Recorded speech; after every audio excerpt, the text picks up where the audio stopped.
Hello everyone and welcome to my podcast In Conversation with Mary, just Hage Matmatali in association with Pixel Mind Productions. In today's episode, we have a very strong, powerful woman leader with us. Her story embodies resilience, representation, and the power of community. I am truly honored and extremely excited to introduce my guest speaker today, the Federal Member of Parliament of Holt, Cassandra Fernando. Hello, Cassandra. How are you? Hi, Mary. How are you? I'm good, and thank you so much for taking time for being here, and welcome to my podcast. Oh, I'm so excited to be here. Thank you for coming down and coming all the way down to my office. Thank you very much. Thank you. So, Cassandra's journey is not just about personal triumph. It is a representation of inclusive representation and unwavering dedication. In Parliament, Cassandra is not just breaking barriers by being the first Sri Lankan woman, but for raising and uplifting voices of those that are unheard within the corridors of power.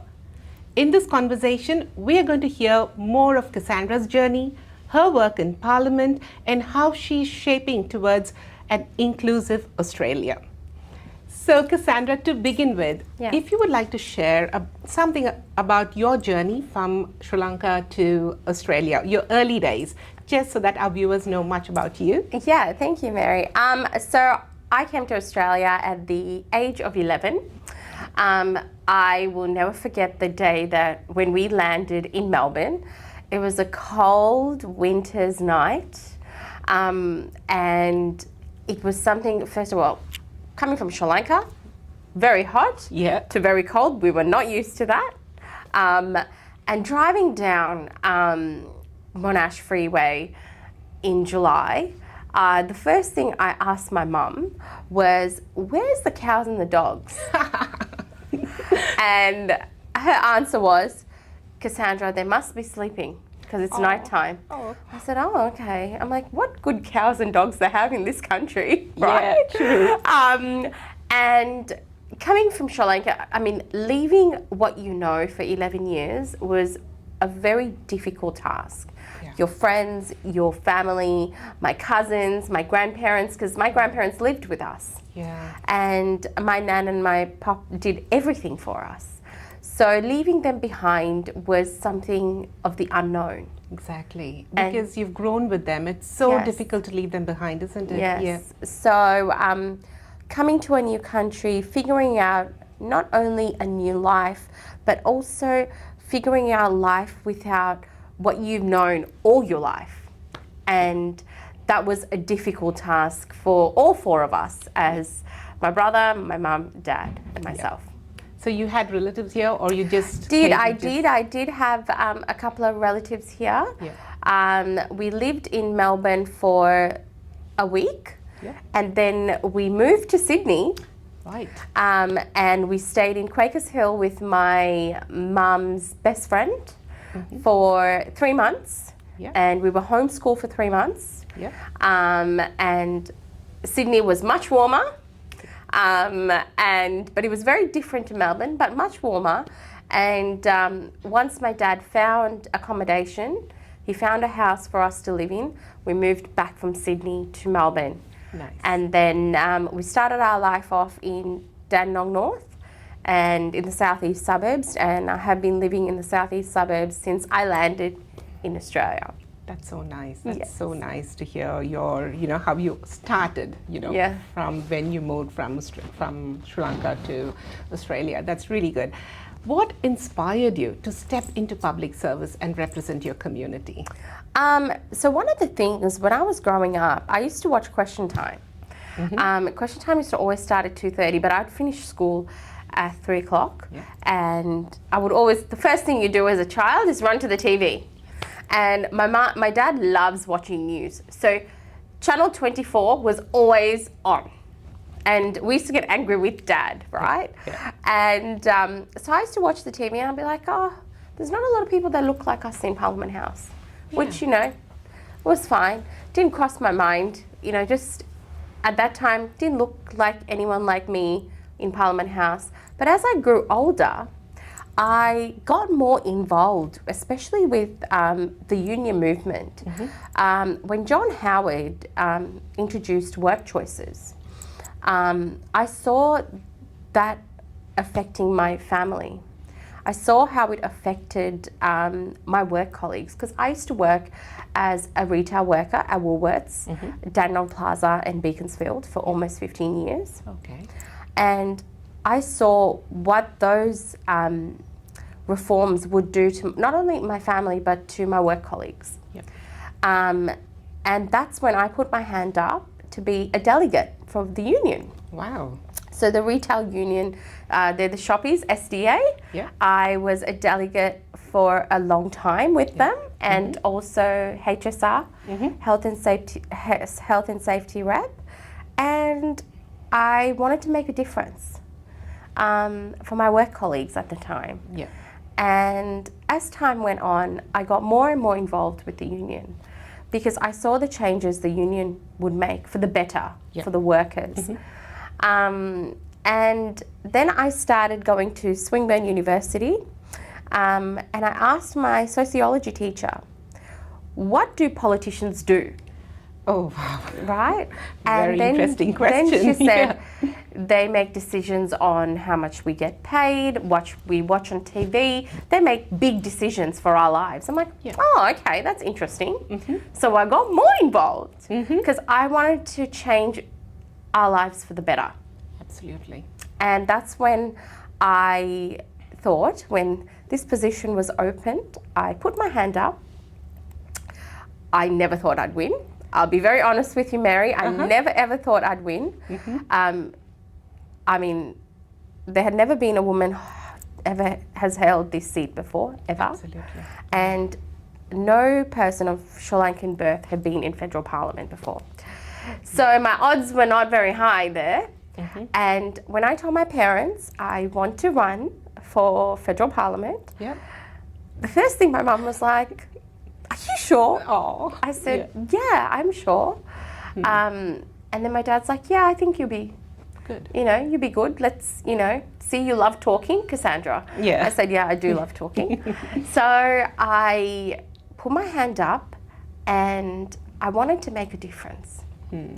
And my dad stood by me on pre-polls every single day. How sweet. Because when I saw the pre-poll line for the very first time in May, I got really scared. And I said to my dad, I called him, he was driving to work. I said, Dad, I don't think I can do this. And then he said, why? I go, I don't know, I'm really nervous. And then he said, Cassandra, you just listen. These people are, they're you. Yeah. You just listen, you talk to them and see what their needs are. And I said, Dad, can you call your work and say you're taking annual leave for the next 2 weeks and you come and stand with me on pre-poll? And that's exactly what he did.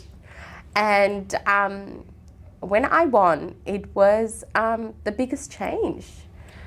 And it was surreal. I can't explain to you how I felt. I didn't know that I actually won. See, it's so nice just to listen to what you've been saying and just imagine you, when you heard that you won and you've been chosen, it's like, it's such a surreal moment, isn't it? And I think your biggest pillar of strength has been your dad, by what you've been telling so far. And it's so amazing to know a woman of color like us is, you know, representing us in Parliament. It's such an honor, seriously. No, thanks. Yes. So now Holt is a diverse electorate within the country, right? Yes. So what do you love the most representing such a vibrant multicultural community? Because I see you everywhere. You know, you are part of almost all the cultural functions and celebrations. It's so nice to see you representing, you know, and being there for the community. So what do you love the most representing? As I said before, I've been living in the Southeast since I came to Australia. I don't know anything different. When we landed in Australia, we chose the Southeast just because they had Sri Lankan restaurants. They had Sri Lankan food. I remember having, you know, Colombo was one of the Sri Lankan stalls in Dandenong. it's like you don't miss your home country when you're in the southeast suburbs. True.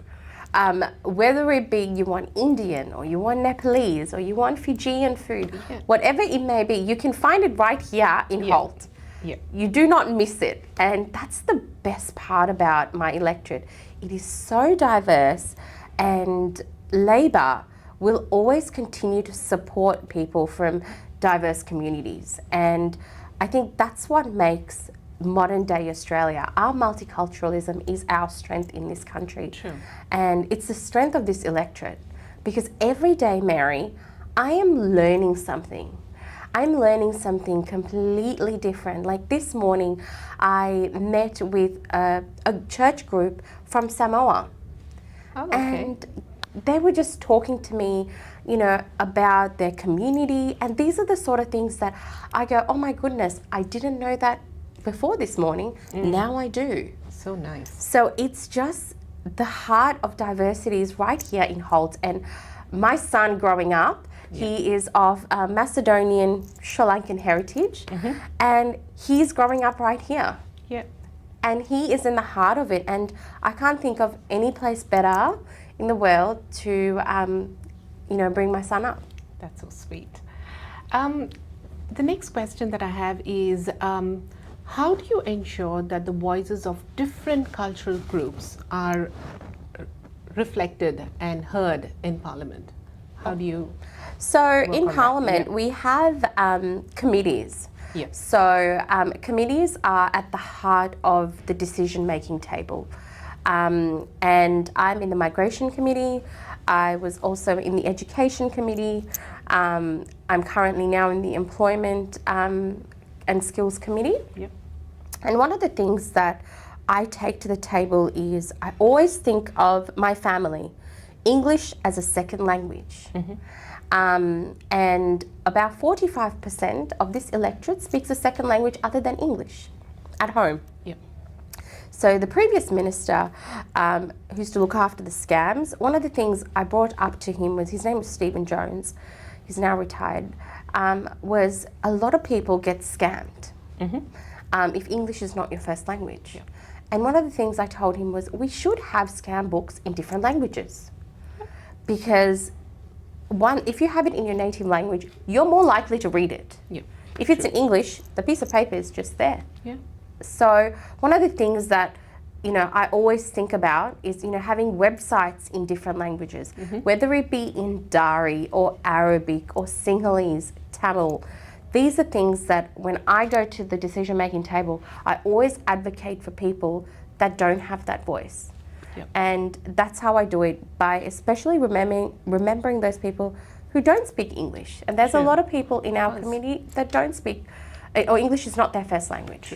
True. That's true. So if you come into my office, you will have, most of my staffers in my office speak a second language other than English to accommodate Yeah. for the community. So nice. So nice to hear that. So nice, Cassandra. And because one is representing a multicultural community and making sure their voices are being heard, so that they feel that, yes, there is someone up there Yeah. in Parliament who can, you know, stand for us and take a stance for whatever the issues that or challenges that they may be facing. So well done on that. What has been some of your biggest challenges as a young woman of color in politics? And has there been any challenges? And if yes, how have you overcome them? There's always going to be challenges, especially for women of color, Yeah. as you would probably understand more than ever. There has always been challenges, especially on sort of when I first went into politics in 2022. There were a lot of sort of racist remarks Yeah. in 2022. And as a 34-year-old going into politics, and, you know, as someone who's been living in Australia for most of her life, I didn't think that still existed, Yeah. you know. Yeah. And all I did was take back the positive comments. Yeah. And to this day, Mary, I take back the positive comments. I was 8 months pregnant, almost May, June. I had the baby in June, so almost 9 months pregnant when I was standing in pre-poll. Wow. And there was one person that said to me, how can you represent me when you are pregnant? Yeah. I was very hurt by that, all right? Yeah. But I put a face front and I said, I'm doing this for the future generation. Yep. And if you don't like it, that's on you. Yeah. And I remember 2 weeks ago, I was at a Remembrance Day event in Petersdale, and a mum comes up to me. And I said, oh, hi, how are you? She said, my son really loves you. Can I take a photo of you and I said, yeah, sure. Yeah. So I said, is your son here today? She goes, no, he's not here. I said, oh, okay. I go, where is he? She goes, oh, he's in Canberra studying law.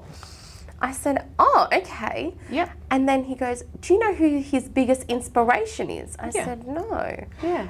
And he said, it's you. Oh my God. What? Really? She goes, yes, it's you. He decided to do law because of you. Wow. I know. I focus mainly on that positive reaction. Negativity, you turn on the TV, you're going to see that stuff. Yes. Yes. And they're just noise in the background to me.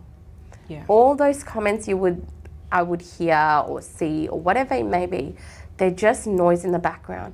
Because if I can change one person's life for the better, I have done my job. Absolutely. Just like how you were just saying, that person, that young man in Canberra, right? Canberra, right? Yeah, he's going to Canberra University. And studying law, and his biggest inspiration is you. Yeah. It's like, see, you don't even know how you touch lives, Cassandra, and that is what that makes you so special and so much loved within the community. Oh. No, seriously. No, I didn't know that. I was going to cry that day. Oh my God. I'm just getting goosebumps just listening to you. It's like so nice. So I'm meeting that young man, I think next sitting week, I believe. Nice. Yeah. So I'm very excited to meet him. That's so nice. So, if I can do that for the young people in my electorate, that's all that matters to me. I go to schools.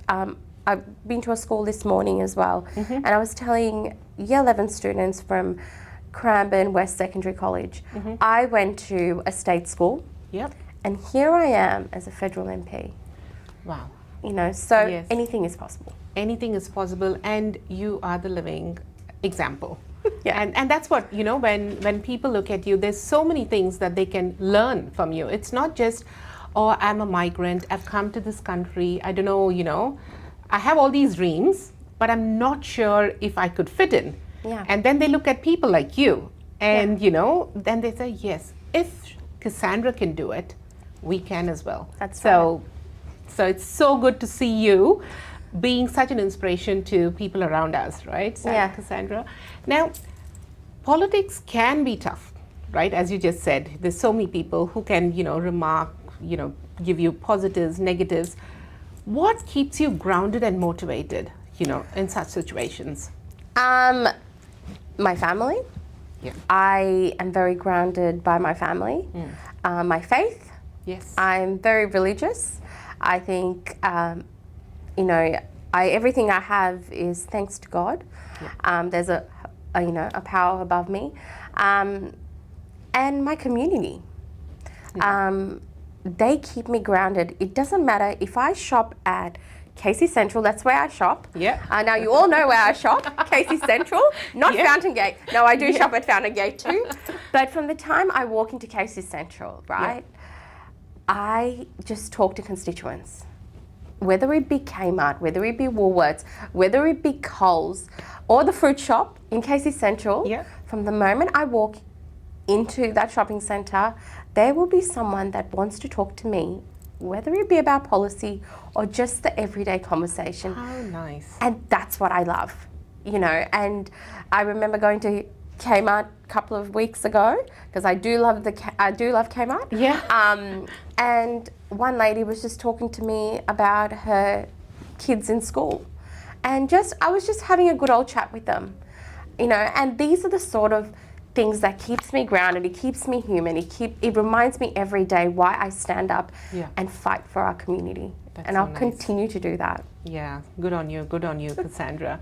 Now, you've been a very strong advocate of workers' rights. So why is this topic very important to you? So working in retail for most of my life, I saw how my former colleagues got treated. Yeah. whether English wasn't their first language or, you know, whether it was sort of the EBA situation. So what I wanted to do was make a difference, you know. I worked as a union organiser for 5.5 years, and I used to look after people from Big W Ringwood to Coles Eastland to Chadstone Woolworths, or even my former colleagues in Dandenong Plaza. And I wanted to make sure that workers are always treated fairly and justly, and to ensure that a fair day's pay is always given to a worker, because we go to work to put food on the table.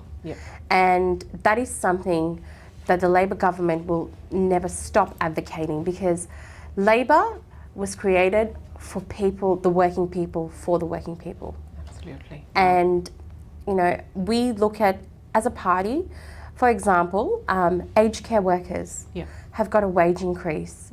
Because when we came into power in 2022, we wanted to make that difference for the aged care workers who look after our most vulnerable.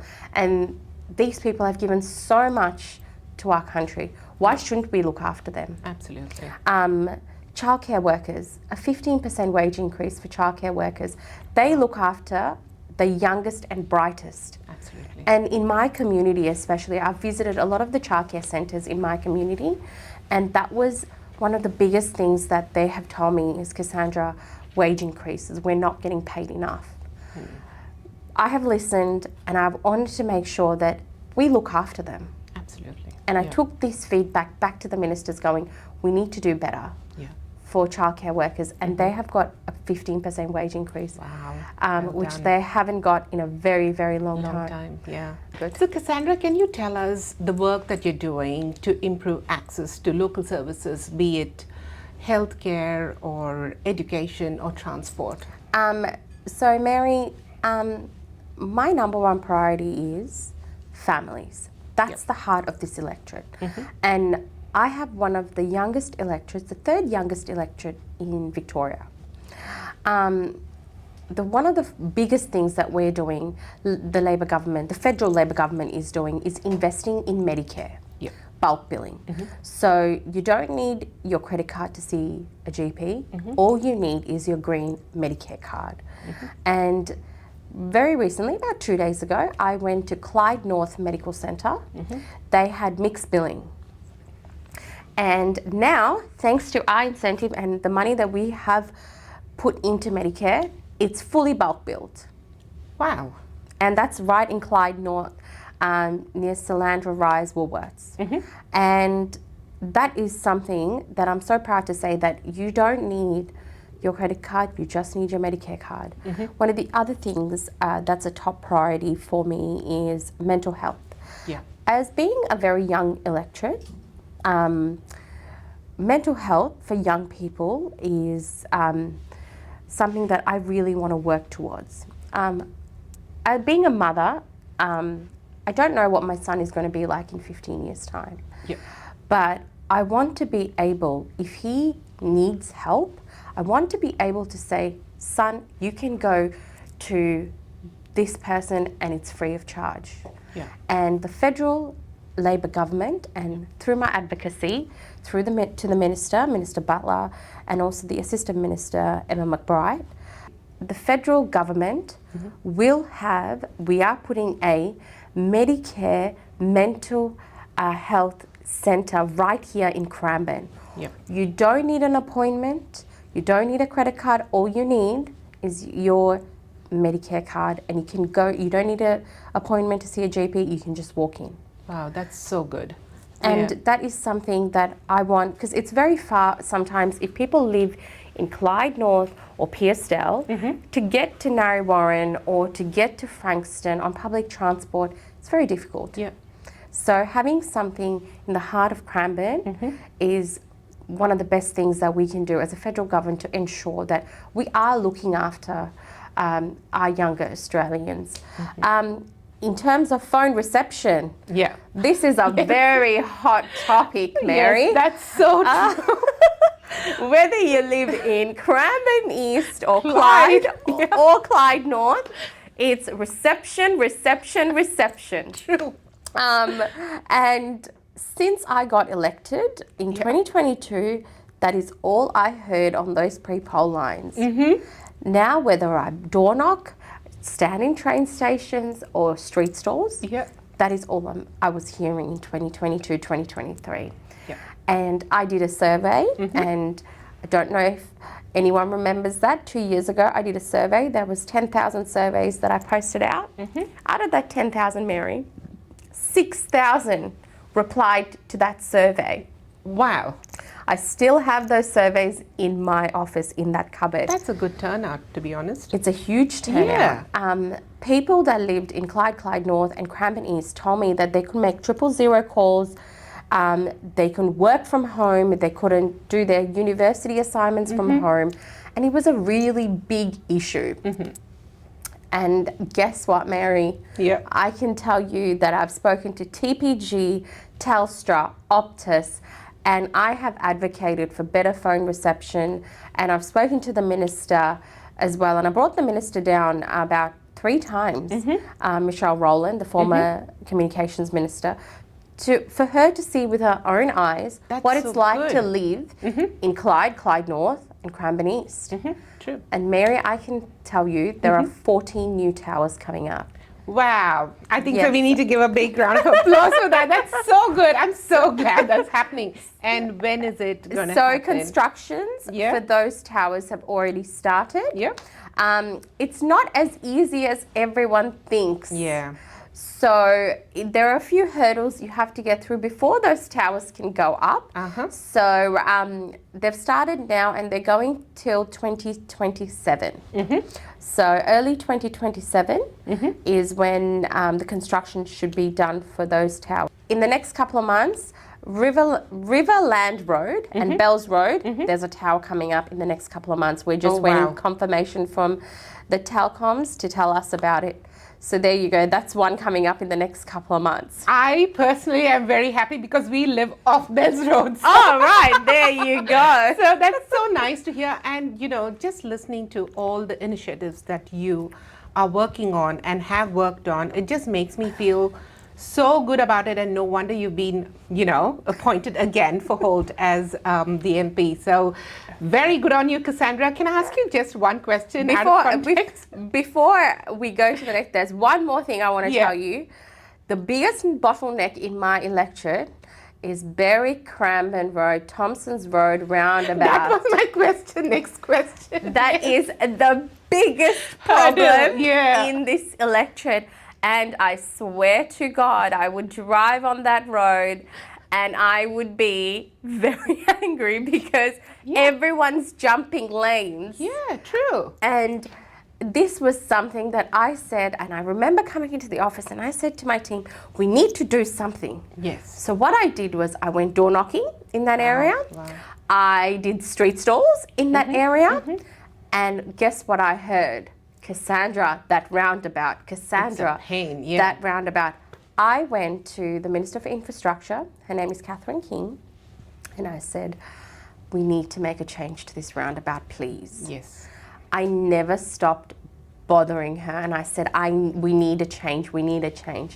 Guess what, Mary? Yep. And you probably see the works happening right now. We're changing that big roundabout to traffic lights. Whoa, you won't believe how many people will just bless you for that, you know, Cassandra, because it's such a pain point for everyone driving on that road, especially in the mornings. In the mornings. It's crazy. It's actually really, so my brother used to live in Clyde, and honest to God, going from Narry South to Clyde, and that roundabout, and I would tell my brother, mate, this roundabout, I need to do something. Yes. Just need to do something. So that's getting done. You probably see the works now. So to everyone listening or watching this podcast, thank you for your patience. It's changing for the better.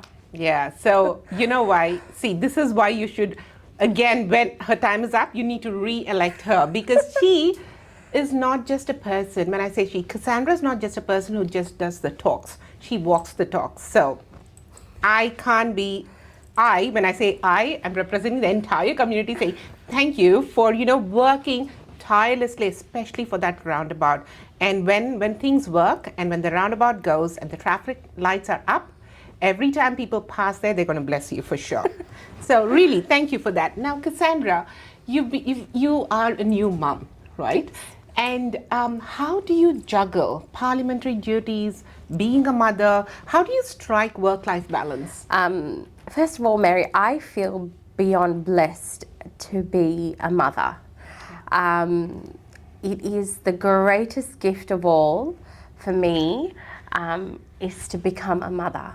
Yeah. I feel beyond blessed, like I said before, but my two top priorities now, my son and my community. Of course. Because I want to make sure that my son grows up in a community that is fair, that is going to be there for him for years to come. And not just my son, but your children, your children's children, because we are not going to leave the Southeast. Yeah. This is home. Correct. This is my home for the rest of my life. Yeah.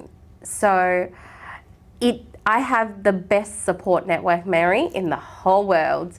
My mom and dad, they are watching my son right now. You probably heard my conversation with my mum. Mum, has he eaten? Mum, has he slept? Yeah. So she looks after baby during the day when I'm working, and then my partner also takes that on the weekend, and he looks after the baby while I'm at cultural events. Yes. He looks after the baby because my two top priorities is my community and is my son. Those are my two top priorities. And that will always be at the heart of whatever I do. And even if I talk to the PM, that will be something that is always in the back of my mind, is my son and my community. Yeah, how sweet. And that's so nice to listen to what you just said, Cassandra. So just the final question. So if there is a message that you want to send, especially to the youth from multicultural backgrounds, what would that be? Girls and boys, if English wasn't my first language, right? I had to read Charles Dickens books, Thomas Hardy books, and Jane Austen books. Guess how long it used to take me to read one book? About 3 months. I would have the dictionary on one side and the book on the other side, and I had to, understand each word. I persisted non-stop, day and night. I studied. During lunch breaks, I used to be in the library. I wanted to become something. And at that time, I wanted to be a pastry chef, which I am, a qualified pastry chef and a chef. Okay. I graduated from both Box Hill TAFE and William Angliss TAFE. And I wanted to make a difference. And here I am today, as the first Sri Lankan born to be in Federal Australian Parliament, the first woman to be holding this seat. Kids, if I can do something like this, if you study hard and you work hard for what you want, one of you guys from this electorate, I'm a girl from Dandenong, one of you guys from Clyde North, Cranbourne, Lynbrook, Lyndhurst, or Hampton Park, or Torridon, or Pearcedale, one of you can be the Prime Minister of this country. So anything is possible if you work hard and you want to make a difference. And it's all about starting with the smallest thing in the world. I used to volunteer for AIMS Australia in Noble Park because I wanted to teach people English. And nice. I was a volunteer there for a little bit. I've actually got certificates at the back from Volunteer Week. And I wanted to make that little bit of a difference. Yeah. And kids, if you want to make a difference, just start off small and then you can dream big.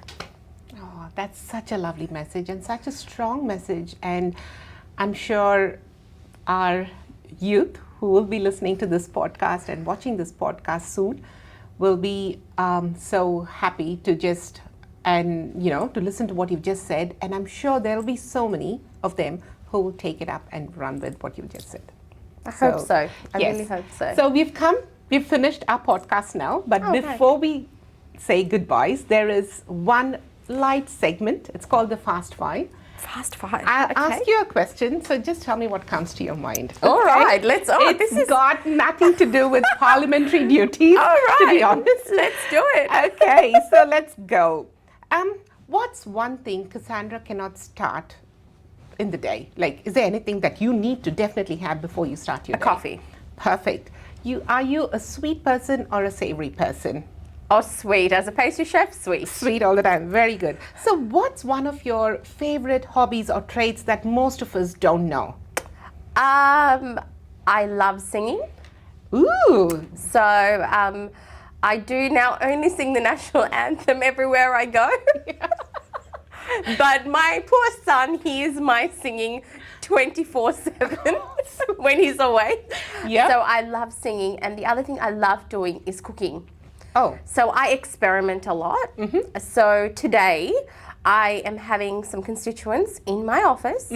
I've baked some orange and poppy seed cupcakes with a buttercream with a candy cane crush on top. Oh, it sounds So very yum. I have to still Yeah. pipe the buttercream and do the candy Nice. cane crush on top. That's amazing. So if you could swap jobs just for a day with someone from the past or present, who would that be?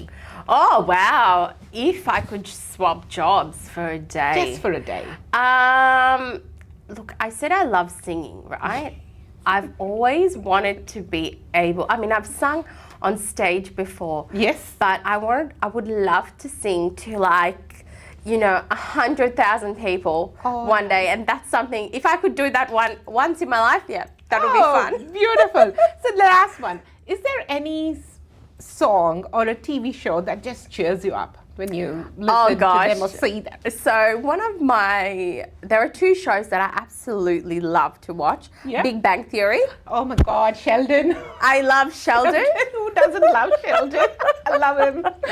I love Sheldon. Yes. And Seinfeld. Oh. I love Seinfeld. Yeah. So those are my two sort of shows that I do love to watch. I also love Emily in Paris. So yeah, because the fashion is unreal, beautiful fashion. So these are the sort of things that I love to do when I have some downtime. Oh, perfect. So nice. And thank you so much, Cassandra. Thank you. Thank you so much for taking time. I know you have a busy schedule, but still you made time for us. And we are hands down grateful. Thank you so much. And I'm Mary. sure that when people listen and watch this podcast, they'll be so inspired by all the insights that you've shared of what you do and what you do for the community especially. So we thank you again. Thank you so much. It's been an absolute pleasure having this conversation and more power to you. Thank you so much, Mary. Thank you. It was lovely to meet you. And if anyone needs any federal help, my office is right on the corner of Evans and Thompson's Road. Or better yet, I'm famous for knowing that my office is right next to Chola's restaurant. So you are all welcome if you ever need anything from me or my office. Thank you once again, Mary. Thank you, Cassandra. Thank you.